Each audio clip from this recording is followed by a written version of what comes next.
I don't think there's someone better than Derek. I think Derek's incredible. I didn't leave my marriage because there was anything wrong with Derek or because I thought that I could do better than Derek. I left my marriage because my marriage wasn't right for me. What? Bro, what are you talking about, man? I think for Derek and I both, there are probably people out there who are more romantically compatible with both of us. If that wasn't true, then we would probably still be married. But I never left my marriage because I thought I was going to go out and immediately find something better. I wasn't ever trying to replace Derek with anything. But I think we very often have this idea that, well, if this isn't right, we have to find what is. And sometimes you don't have to know what comes next. You just have to know this isn't working, and so I can't do this anymore. I've been single 2.5 years, a little bit more than that. And I get called picky. I get called really choosy. I have really high standards, and I let seemingly great guys go. Guys that I say, oh my gosh, this guy's so great. But there's always a but. And if it's an I really like you, but if I feel at any time you're not bringing me up in life, if you're gonna bring me down in life, then that's a no for me. You know, Steve Harvey said it, and he's the one that's like, women are like an elevator. They're either gonna bring you up in life or they're gonna bring you down in your life. And that goes for men, that goes for anyone in your life. So when someone comes into my life, the second I feel that you're not bringing me up and you're gonna pull me back in some way or bring me back down in some way, it's a no. Oh, okay. Then you go to those damn dating apps and hope that somebody worthwhile sent you a message. And you go through all of them because you know I'm on all of them. And there's nobody. Nobody. Women. It's sort of depressing. Like, where are all the good guys? Or maybe I just have unrealistic expectations. No. Wait a second. Why are you having this revelation on a Tuesday morning? Like, what's going on, Danielle? You love being single. So then I'm like, oh my God, it's literally because I've been feeling like shit about myself lately, so I'm trying to find like male validation outside. That is why you fail.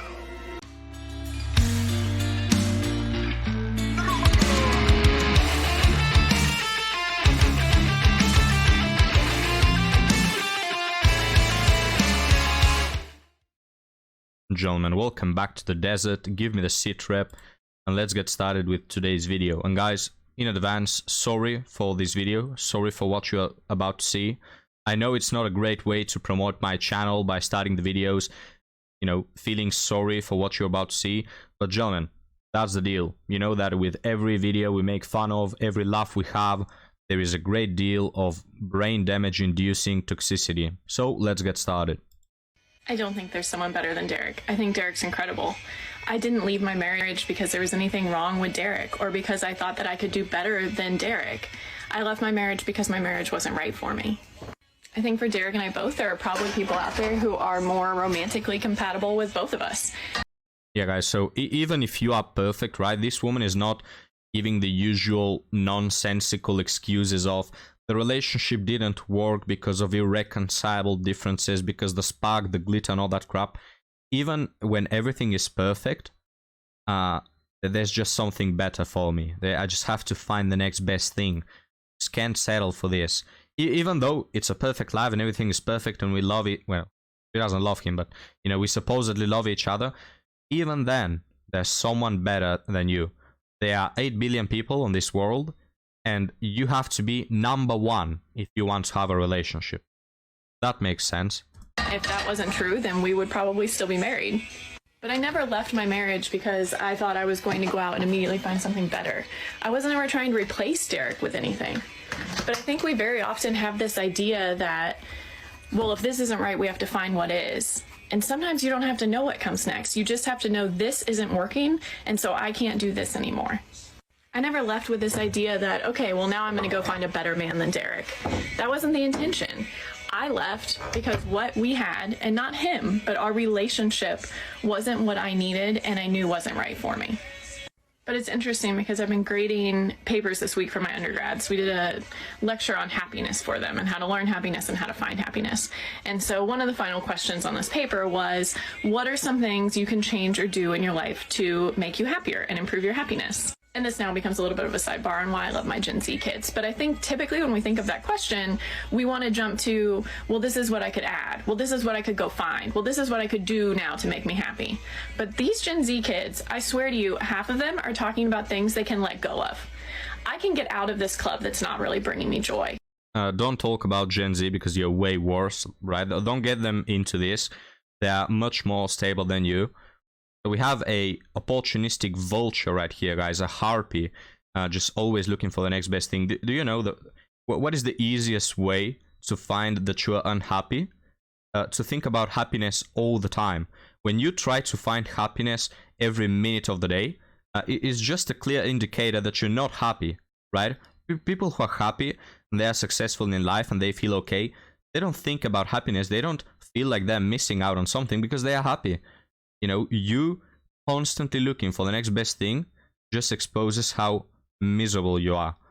And for a minute, let's talk about that thing she said where, well, it's not about having something good, it's about finding something better. If we, you know, if I and Derek loved each other, we will still be in a relationship, you know. If things don't work out in the best way possible all the time, then it's not meant to happen. What a great advice, gentlemen. I recommend you do that. You apply that to all life aspects, you know. You have some problems in your work, leave it. You have to find another job, you know. You try to start a business and things don't work out successfully 100% of the time, all the time, right from the get-go, from the first attempt. Cancel your business. It's not for you. You try to find a hobby that you're good at, some sport maybe, and you're not a top competitor on your first attempt. It's not the hobby for you. How stupid do you have to be? Genuinely, guys, how stupid do you have to be to say those words? You know what? I was being ironic, of course. Don't follow that retarded advice. Things in life, especially good things, take time and take many attempts. You're not going to succeed in life by giving up every time something doesn't work out on the first time, or from the first time. I can say no to doing this activity I don't really want to do. I can spend less time on my phone because it just causes me anxiety. So obviously they learned this lesson sooner than I did in life. And that's that sometimes you don't have to go find something to make you happy. Letting go of things can make you happy too. Letting go of my marriage is what I needed at the time to be happy, and it had nothing to do with Derek not being good enough. It was about me, and it was my responsibility. We're all responsible for our own happiness. Guys, notice how destructive this philosophy is. The hedonistic approach to life, where we have to be happy all the time. Life is not about happiness. The moment you realize that, you're going to be way better off. Life is not about being happy all the time. In fact, it's literally impossible. In order to feel happy, you have to feel sad first. In order to know what things are good, you have to know evil, right? In order to feel joy, you have to have felt pain. You know, life is a mix. You can't expect to be happy all the time. And people who have this philosophy that they have to be happy all the time, the most destructive people. They will never settle, and they will create a long path of ruins behind them, a long path of failures and pain behind them for their narcissistic, self-centered, self-absorbed ego, that they have to be happy all the time. If you are with a person who is like this, I highly recommend you leave them immediately. A person who thinks only about his happiness all the time, who is not willing to go through the bad moments, who is not willing to work through the problems, who is not willing to face the problems. Leave them immediately. I've been single 2.5 years, a little bit more than that. And I get called picky. I get called really choosy. I have really high standards, and I let seemingly great guys go. Guys that I say, oh my gosh, this guy's so great. But there's always a but. And if it's an I really like you, but if I feel at any time you're not bringing me up in life, if you're going to bring me down in life, then that's a no for me. You know, Steve Harvey said it, and he's the one that's like, women are like an elevator. They're either going to bring you up in life or they're going to bring you down in your life. And that goes for men, that goes for anyone in your life. So when someone comes into my life, the second I feel that you're not bringing me up and you're going to pull me back in some way or bring me back down in some way, It's a no. Okay, we heard your preferences. You want a man who constantly brings you up. You want someone to provide. You want his, his money. You want him to constantly treat you in the bestest way possible. I just feel like I have to ask this question. What do we get out of the whole thing? What do men get? Are we supposed to get anything at all? Let's start by that. Are we supposed, as human beings, because I consider we are, get something back from the relationship that we provide so much for? Or are we just supposed to not get anything at all? Do you have a God-given right to just demand that from all men while giving nothing in return?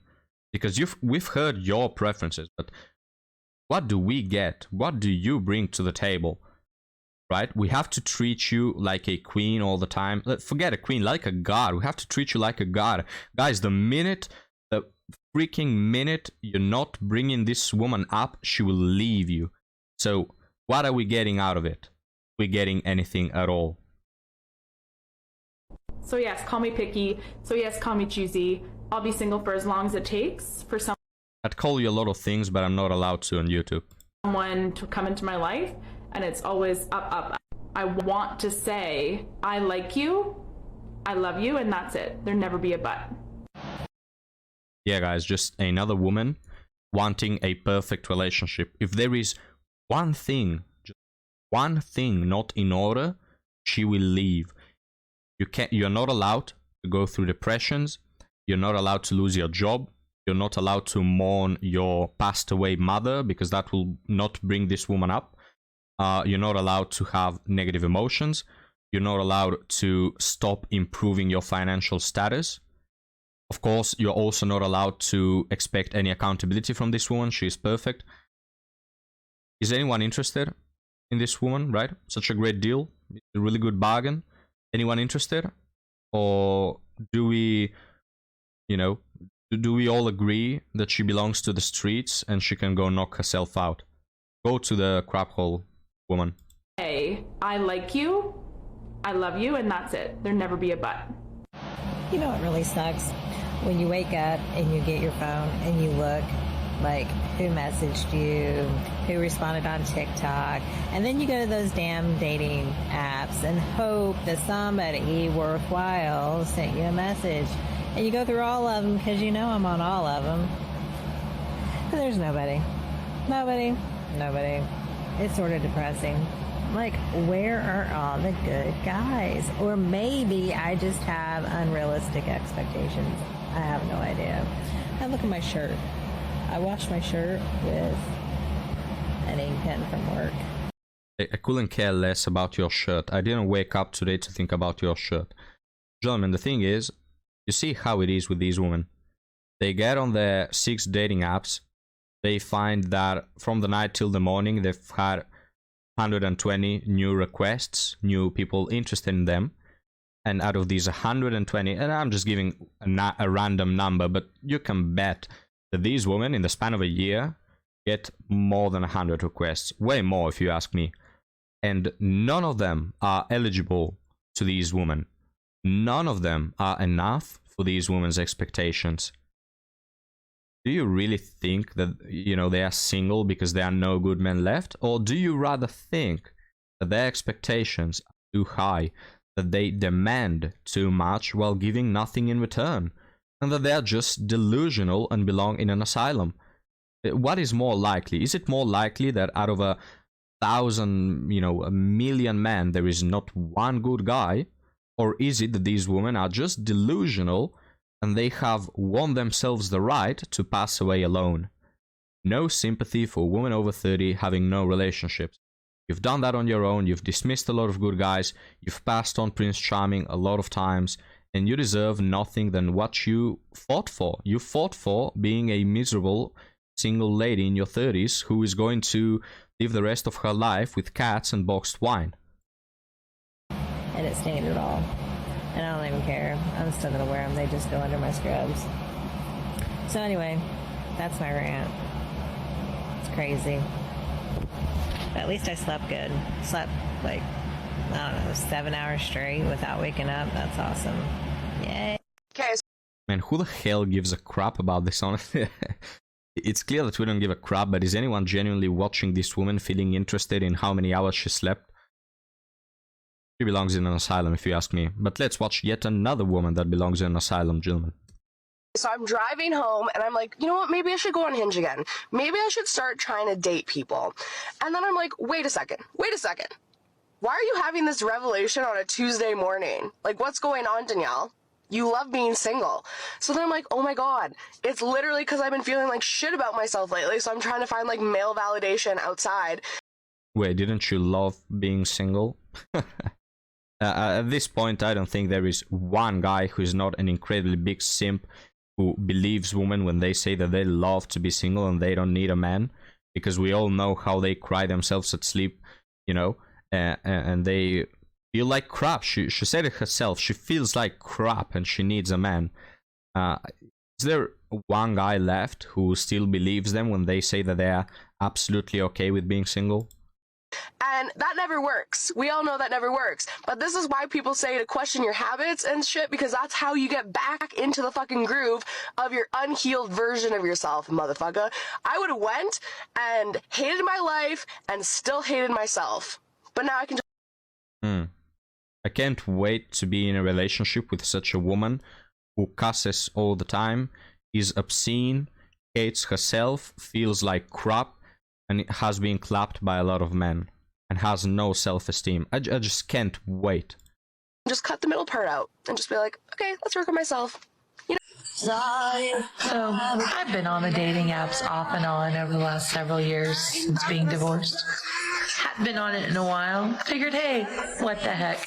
I moved to a new area. Let's check out the guys in this area. Started chatting with someone. Decided to start texting. Felt like there was a connection. Thought, okay, cool. Made plans. He invited me out to dinner. I was supposed to go out tonight. And this afternoon, didn't hear from him. Decided to give him a text, and I'm blocked.